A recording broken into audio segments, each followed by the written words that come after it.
Meus queridos irmãos, eu quero cumprimentá-los com a paz do Senhor Jesus, externar a minha gratidão a Deus pela vida de todos os inscritos. O canal Rascunho DVD tem a finalidade de comentar as revistas da Escola Bíblica Dominical, trazendo ajuda aos demais superintendentes e professores, com o intuito aí de cooperar para a elucidação de algumas questões que possam surgir, tá certo? Esse é o papel do canal Rascunho DVD, eu sou o pastor Edivaldo Pereira. E nesta oportunidade estaremos comentando a lição de número 3 da classe dos adultos. Estamos estudando um assunto muito pertinente, interessantíssimo, Estamos estudando sobre as promessas de Deus, As promessas de Deus é o assunto que estamos estudando nesse quarto trimestre, E na lição de número 3, nós estaremos estudando sobre as promessas de Deus para a igreja. Quantas promessas Deus fez para a igreja, A resposta de quantas promessas tem na Bíblia, nós já falamos no primeiro vídeo, na primeira aula, mas vale aqui a pena reiterar, tem cerca de 8.810 promessas na Bíblia, Só para a igreja tem 3.000 promessas, certo? Nós temos as promessas mais relevantes, E também quais são as promessas condicionais e as incondicionais. Estas e outras questões responderemos aqui no canal Rascunho da EBD, tá certo? Lição de número 3, onde estaremos comentando sobre as promessas de Deus para a igreja, lição que será ministrada no próximo dia 20 de outubro, E o textual da nossa lição, ele está em 3 livros, O comentarista separou aqui 3 livros, Mateus capítulo 28, Marcos capítulo 16 e Atos capítulo número 1. Mateus capítulo 28, verso 18 a 20, nos diz assim: E chegando-se Jesus, falou dizendo, é-me dado todo poder nos céus e na terra. Portanto, ide, ensinai as nações, batizando-as em nome do Pai, do Filho e do Espírito Santo, ensinando a guardar todas as coisas que eu vos tenho mandado. E eis que estou convosco todos os dias até a consumação dos séculos. Amém? Marcos capítulo de número 16, no seu verso de número 15 a 18, nos diz: Disse-lhe, ide por todo o mundo, pregai o evangelho a toda criatura, quem crê e for batizado será salvo, mas quem não crê será condenado. E esses sinais seguirão os que crerem, em meu nome expulsarão demônios, falarão novas línguas, e pegarão na serpente, e se beberes alguma coisa mortífera, não lhes fará dano algum. Imporão as mãos sobre os enfermos e os curarão. No Atos capítulo 1, versículo 8, versículo 6 a 8, diz assim: Pois aquele que se havia reunido, perguntaram-lhe, dizendo, restaurará tu neste tempo o reino de Israel? Diz-lhe, não vos pertence a conhecer tempos e estações que o Pai estabeleceu para o seu próprio poder, mas recebereis a virtude do Espírito Santo, que há de vir sobre vós, e ser-me-eis testemunha, tanto em Jerusalém como em toda a Samaria e até os confins da terra. Tá certo? Aqui está a leitura bíblica em classe, tá? Mais uma vez digo, leitura bíblica em classe. No textual da lição diz assim: Pois também eu te digo que tu és Pedro, e sobre esta pedra edificarei a minha igreja, e as portas do inferno não prevalecerão contra ela. Quantas promessas temos para a igreja, Nós temos algumas informações pertinentes com respeito a essas promessas aqui, mas na lição propriamente dita, no tópico de número 1, diz assim: a natureza da promessa de Deus para a igreja, promessas de sinais sobrenaturais, promessas de revestimento de poder e promessas espirituais para uma instituição espiritual. No tópico de número 2, nós temos o título assim: as promessas de Deus para a igreja, promessa de vida eterna, promessa de poder e promessa de glorificação do corpo. No tópico de número 3, nós temos as condições para viver as promessas de Deus. Primeiro, é preciso crer. Segundo, é preciso ser fiel. E também é preciso obedecer a Deus. Então, esses três tópicos interessantes, né? Então, nós temos aí informações sobejas sobre a nossa revista, né? Nas páginas do livro de Ron Rhodes, ou livros completos das promessas bíblicas. Esse material aqui, já tem um tempo que eu tenho esse livro e agora eu estou precisando usar, né? E aí já estava comigo aqui. Quem é Ron Rhodes? Ele é mestrado e doutorado em teologia pelo Seminário de Dallas. Ele preside o ministério lá nos Estados Unidos e tem também um programa radiofônico também nos Estados Unidos, que é transmitido em cadeia nacional, além de ser autor de várias obras, né? Esse material, na página número 24 e 25, nós temos informações contundentes quanto às promessas da Bíblia incondicionais e promessas condicionais. A promessa de condicionais, trazendo já o resultado dessa a resposta da pergunta que eu fiz há pouco, né? Esse livro, dentro desse contexto das promessas, existem dois tipos de promessas, né? As promessas condicional, que é a promessa de ser embutido aí esse tipo de promessa necessita de certas obrigações ou condições que seja feito para que Deus cumpra a promessa. Por exemplo, se Deus fez a promessa para você e você não for fiel àquilo, você não receberá a promessa. Aí você vê gente dizendo, Deus falou e não cumpriu. Não é Deus, é você que não está no lugar da promessa. Não está fazendo com que receba a promessa. Essa é a promessa que precisa de condição, da forma que você se porta, da forma que você caminha, da forma que você anda, como você serve a Deus, se é de forma sincera ou vive de sobressaltado o tempo todo. Um dia está num lugar, outro dia está no outro. Um dia fala de Deus, outro dia fala das coisas mundanas. Isso te traz problemas porque a promessa é condicional. A condição é você ser fiel a Deus, é crer em Deus. É que está na última parte da lição aqui, ó, né? No último tópico da lição, tópico número 3. Vai trabalhar essa proposta aí, propriamente dita. No tópico da lição 3 é assim, ó: é preciso crer, e é preciso ser fiel, e é preciso obedecer a Deus. Se você tem promessa de Deus e a promessa é condicional, você está enquadrado aqui, não tem como fugir, ok?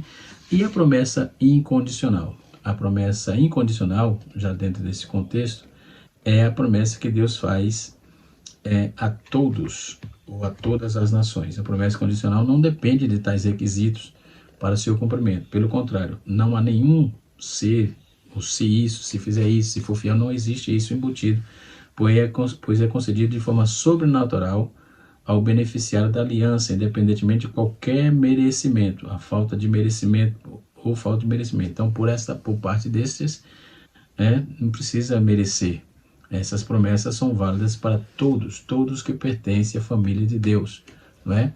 Então, muitas das promessas relativas à firmeza da posição do cristão, ou as bênçãos que temos em Cristo são incondicionais. Por exemplo, nós vamos ver em Gálatas, capítulo 4, versos 6 e 7, ele diz assim: porque sois filhos de Deus, Deus enviou nos vossos corações o Espírito do seu Filho, que clama, Abba, Pai. Então, essa promessa é incondicional, é todos, não é?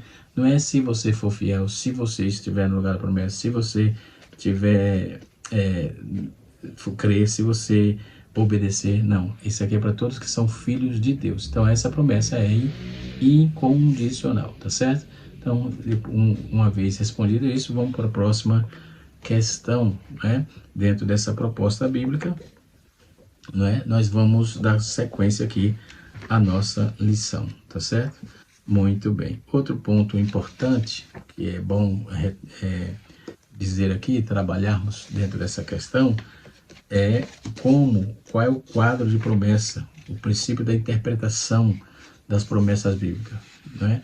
As promessas feitas a indivíduos específicos, a pessoas, não foram formuladas com a intenção de ser válida para todos os crentes. Não, é específica a um indivíduo. Existe esse tipo de promessa. Também existe a promessa feita aos israelitas, só aos judeus, só aos israelitas. Então, geralmente não se aplica para a igreja, certo? E isso hoje é uma celeuma danada, que às vezes Deus falou, exclusivamente, estritamente para o povo de Israel, e alguém fica querendo pregar como se fosse para a igreja e as coisas não se cumprem e Deus ainda é culpado. Coloca-se essas coisas no colo de Deus. Coisa que Deus falou para Israel não é para a igreja, ponto. Né? São promessas que Deus fez a eles, é só exclusivamente a eles, nunca será para a igreja, ok? Algumas coisas também, promessas bíblicas que foram feitas no Antigo Testamento, são aplicáveis no dia de hoje, né? Então podemos observar, tem coisas que não se aplicam hoje e tem coisas que se aplicam sim nos dias de hoje. Nessa categoria são apresentadas promessas baseadas na natureza de Deus, por exemplo, promessas com um paralelo no Novo Testamento, e promessas gerais, né, para os que confiam no Senhor. Então essa promessa aqui é o que entra na categoria de promessa incondicional, tá certo? Nós temos outro fator que no livro de Provérbios fala, o livro de sabedoria, não foram escritos para serem considerados como promessas bíblicas, né? Outro ponto importante é que promessas, as palavras ditas a seres humanos e registradas na Escritura não são necessariamente promessas bíblicas, certo? São palavras ditas a seres humanos, né? Por seres humanos. Deus não falou, foi o ser humano que disse. Moisés falou para os seus servos e assim, seus servos falaram para Moisés e vice-versa, e outros homens da Bíblia que falaram entre si. Então não é promessa da Bíblia, tá certo? É bom que se tenha isso em mente. Isso temos que aprender a ler a Escritura justamente para não cairmos nessas religiosidades que temos por aí afora. Isso é um perigo muito grande, né? A interpretação das promessas de Deus deixa o contexto aí determinar o significado dela, né? Então, vamos ver em 2 Coríntios capítulo 8, verso 9, diz assim: porque já sabeis que se a graça do nosso Senhor Jesus Cristo, sendo rico por amor de vós, e se fez pobre, para que pela pobreza se enriquecesseis. Alguns têm reivindicado esse texto, esse versículo, como uma promessa da prosperidade financeira, ok? E assim sucessivamente. Então, outro ponto de partida é que algumas promessas bíblicas são incondicionais, enquanto outras são condicionais. Isso eu já trouxe, o que é condicional, o que é incondicional. Ao interpretar as promessas de Deus, tenha sempre em mente que outras promessas sobre o mesmo assunto se revelam, né?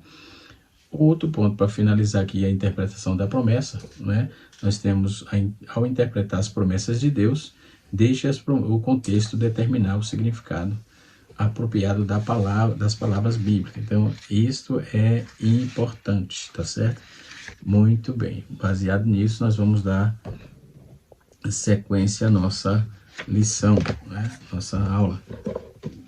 Deixa eu abrir aqui o que eu preparei, propriamente dito. Por enquanto, estou trabalhando a lição, que é o nosso ponto de partida, obviamente, né? E assim sucessivamente. Então, vamos lá para a nossa lição. Tópico de número 1, não é? Nós vamos já trabalhar essa questão. Eu preparei até aqui um quadrozinho interessante sobre as promessas incondicionais. Se lermos 1 Reis, capítulo 23, versículo 4, nós vamos observar assim: se guardares a observância do Senhor teu Deus, se andares nos caminhos para que guardares os seus estatutos, e os seus mandamentos, e os seus juízos, os seus testemunhos, como está escrito na lei de Moisés, para que prospere em tudo quanto fizeres, para onde quer que se voltares, para que o Senhor confirme a palavra que falou de mim, dizendo: se teus filhos guardarem o teu caminho, como andarão perante a minha face fielmente, com todo o teu coração e toda a tua alma. Nunca disse: te faltará sucessor ao trono de Israel. 1 Reis, capítulo 23, versículo 4. Então, esse texto, ele mostra que Deus promete prosperar e abençoar Salomão, né, através da boca de Davi. Porém, havia uma condição. Qual era a condição? Se alcançar esta promessa, a condição para alcançar essa promessa era necessário guardar os caminhos e andar fielmente perante o Senhor. Então, há uma condição posta pelo Senhor aqui, e assim sucessivamente. O salmista diz assim, Salmo 37, verso 5, entrega o teu caminho ao Senhor e confia nele, e ele tudo fará. Então, essa é a promessa condicional propriamente dita. Outro ponto em partida, nós vamos ver que as promessas incondicionais não dependem de conduta humana e nem do desejo dos mesmos, do ser humano, né? Deus cumprirá no tempo determinado a promessa. Esse tipo de promessa está inteiramente ligada à vontade do Senhor, mas que refletirá intensamente na humanidade, porque o mesmo Senhor descerá do céu com um alarido, com voz de arcanjo e com a trombeta de Deus, e os que morreram em Cristo ressuscitarão primeiro. Depois nós, os que ficarmos vivos, seremos arrebatados juntamente com ele nas nuvens, a encontrar o Senhor nos ares. Assim estaremos sempre com o Senhor. 1 Tessalonicenses, capítulo 4, verso 17. E em João, capítulo 14, verso de 1 a 3, assim: não se turbe o vosso coração, credes em Deus, crede também em mim. Na casa do meu Pai há muitas moradas. Se não fosse assim, eu vou teria dito, pois vou preparar-vos lugar. E onde eu for vos preparar lugar, virei outra vez e vos levarei para mim mesmo, para que onde eu estiver, estejais vós também. E Deus limpará dos seus olhos todas as lágrimas, e não haverá mais morte, nem pranto, nem clamor, e nem dor, porque já as primeiras coisas são passadas. Apocalipse capítulo 21, versículo 4. Então, essas promessas são incondicionais, não dependem da ação humana, de nenhuma espécie, de qualquer ser humano, ou de qualquer classe de humano, ou seja, não depende do ser humano para tal situação, tá certo? Muito bem. Voltando aqui para a nossa lição propriamente dita, quando vamos falar sobre igreja, nós temos que conceituar essa palavra, né? A palavra igreja, né? Igreja, nós vamos pontuar aí sobre essas promessas de Deus para a igreja.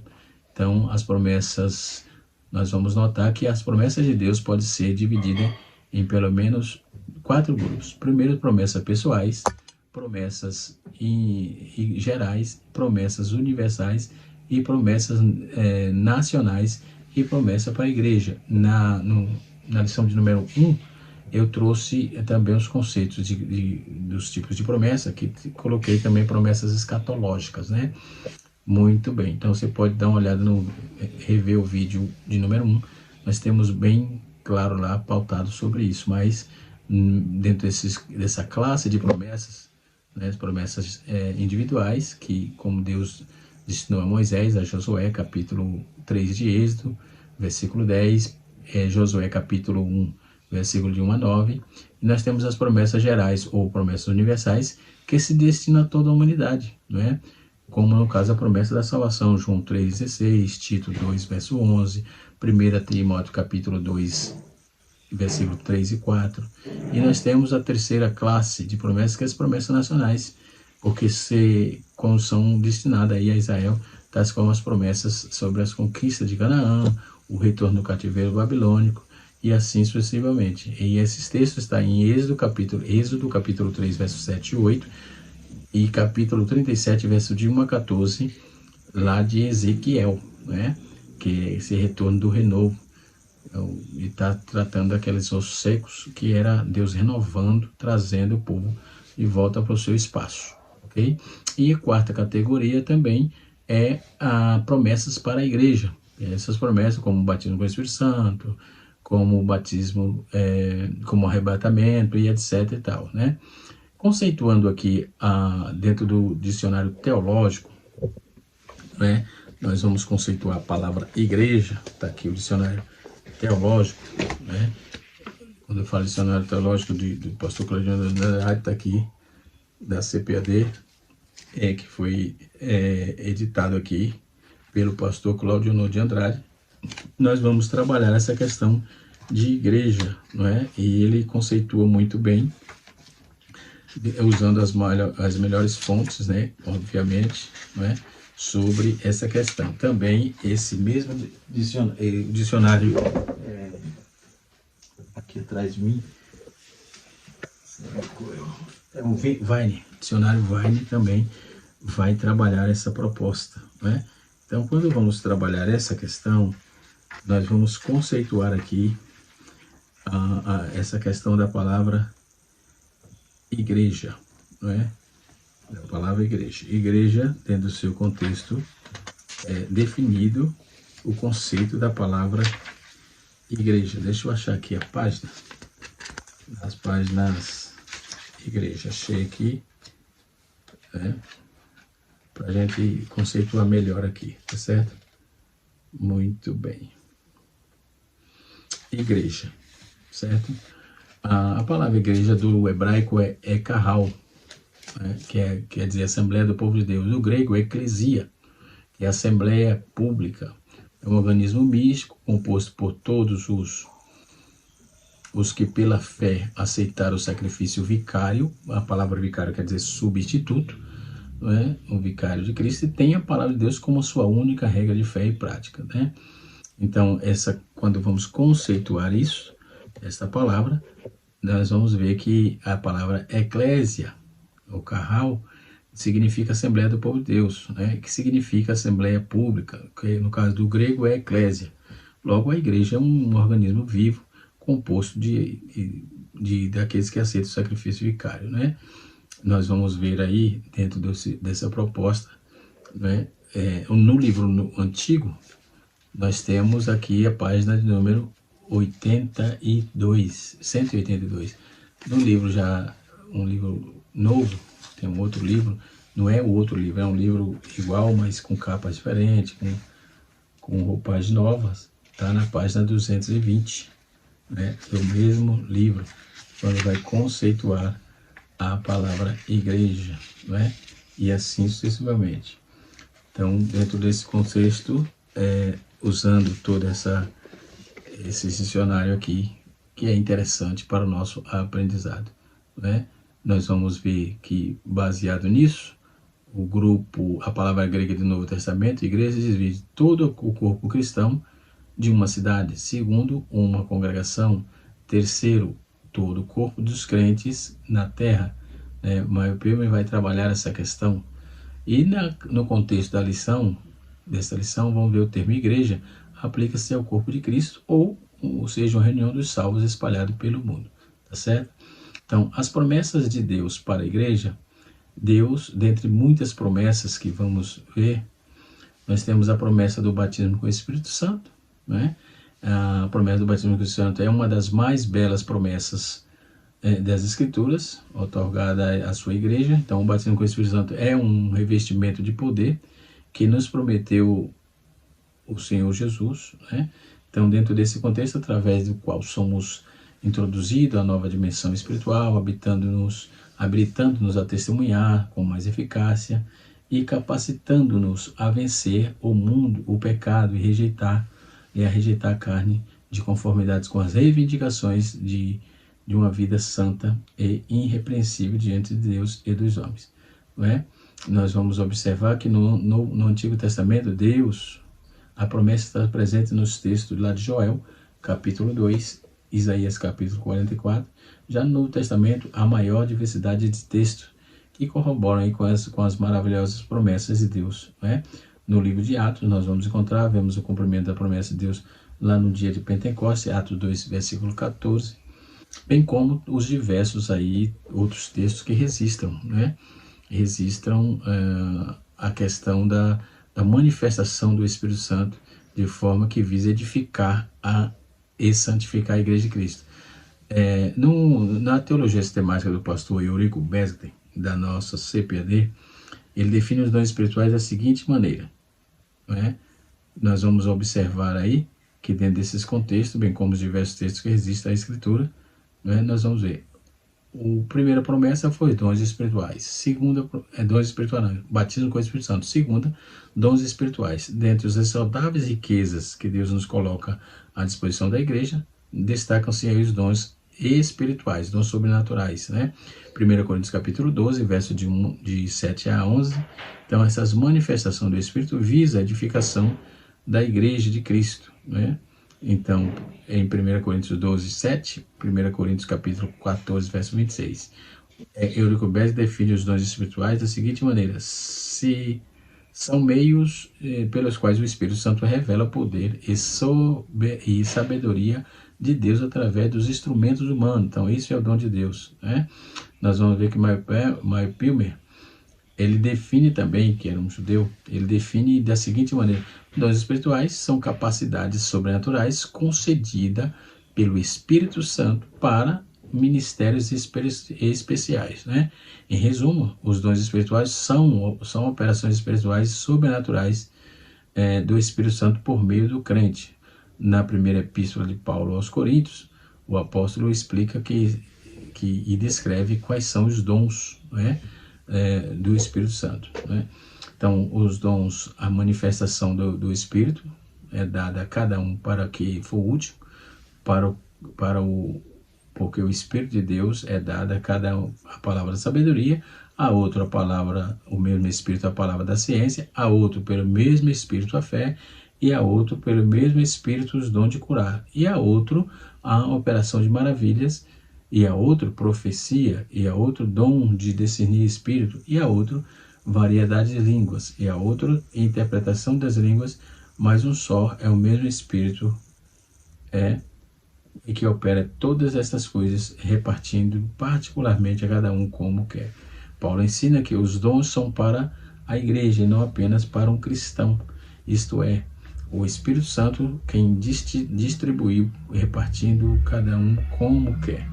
E também temos a promessa do arrebatamento. A promessa do arrebatamento é a maior promessa, é a mais gloriosa promessa dos salvos. Será o dia que o Senhor Jesus, ele virá buscar a sua igreja para levar para si mesmo, para que onde estivermos estaremos nós também. Lembrando que em João capítulo 14, ele diz assim: na casa do meu pai há muitas moradas. Então, a morada já existe, né? Se não houvesse morada, ele diria diferente: vou preparar lugar.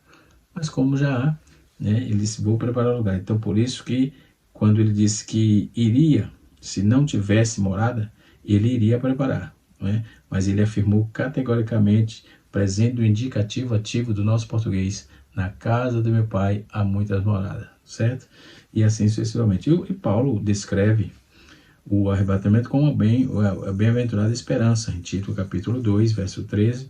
O termo arrebatamento, ele vem do grego e quer dizer harpazo, que significa tirar com rapidez, de forma inesperada. Então, o arrebatamento, por conseguinte, é a retirada brusca, inesperada e sobrenatural da igreja, né, deste mundo, a fim de que seja transportada das regiões celestes, né, para onde iniciar a vida eterna plenamente com o Senhor Jesus Cristo, né?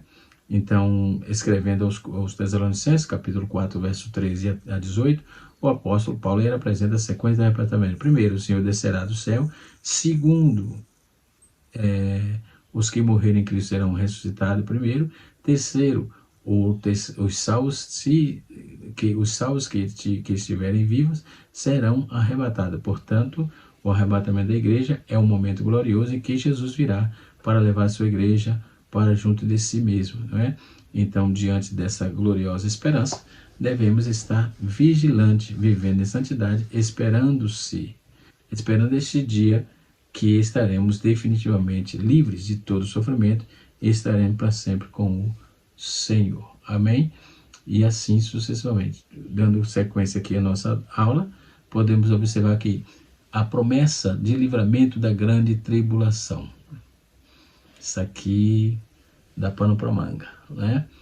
O arrebatamento da igreja terá início aqui na terra, o período sombrio da grande tribulação, onde Deus exercerá seu juízo sobre o mundo através da abertura dos 7 selos, capítulo 6 de Apocalipse, versos 1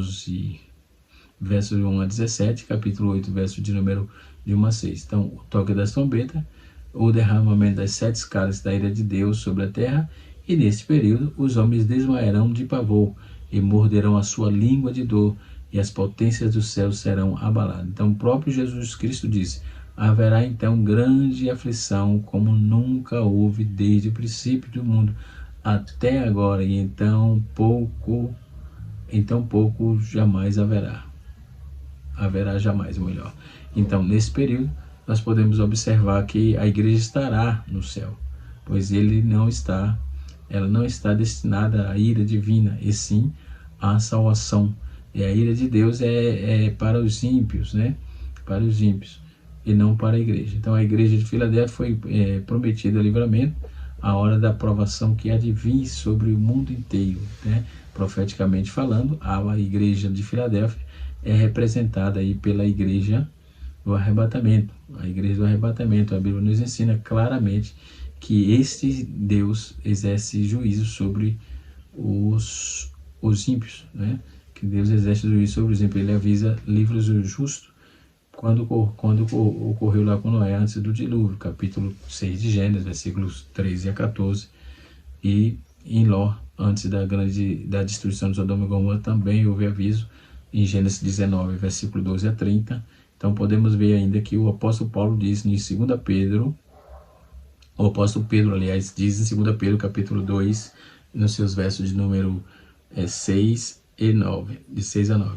E a outra promessa que temos é a promessa de recebermos o galardão no tribunal de Cristo, né? Então, quando ele diz, esquecido venho, e o meu galardão está comigo para dar a cada um conforme as suas obras. Os salvos de todas as épocas participarão dessa reunião. Os salvos de todas as épocas participarão dessa reunião. Jesus disse que haverá recompensa na ressurreição do justo, e os heróis do Novo Testamento, tendo testemunho pela fé, morrerão sem alcançar as promessas. Então ressuscitarão para receber de Cristo, o justo juiz, a coroa de justiça, pois como Paulo combater a bom combate, a acabar a carreira e guardou a fé, né? Então todos os salvos arrebatados serão julgados pelas obras para receber ou não o galardão. A Bíblia menciona algumas características dessa coroa, né? Nós vamos ver a coroa da vida, a coroa da justiça e a coroa de glória. Então, a coroa da vida trata de uma coroa cujo valor transcende a vida eterna. Apocalipse capítulo 2, verso de número 10, Apocalipse 3, verso 11. Vejamos também a coroa de justiça. Não haverá injustiça no tribunal de Cristo, pois quem julgará é o justo juiz. 2 Timóteo capítulo 4, versos 6 a 8. E a coroa de glória, que essa coroa é não perde o brilho, né? O valor e a beleza. Não perde o brilho, não perde o valor e nem a beleza. 1 Pedro capítulo 5, versículo 2 a 4, né? E também a promessa das bodas do Cordeiro. Depois temos a promessa da morada eterna nos céus, né? Após o arrebatamento da igreja, os justos que morreram ressuscitarão e unir-se-ão aos vivos que serão arrebatados, e eles serão conduzidos ao céu, onde participarão do tribunal de Cristo e da celebração das bodas do Cordeiro. Depois voltarão com o Senhor à terra, onde reinarão com Cristo por 1000 anos, e após o milênio habitarão na Nova Jerusalém, onde estarão para toda a eternidade na presença de Deus, né? Estão livres de todo pecado e sofrimento, pois ali não haverá mais morte, nem clamor, nem dor, né?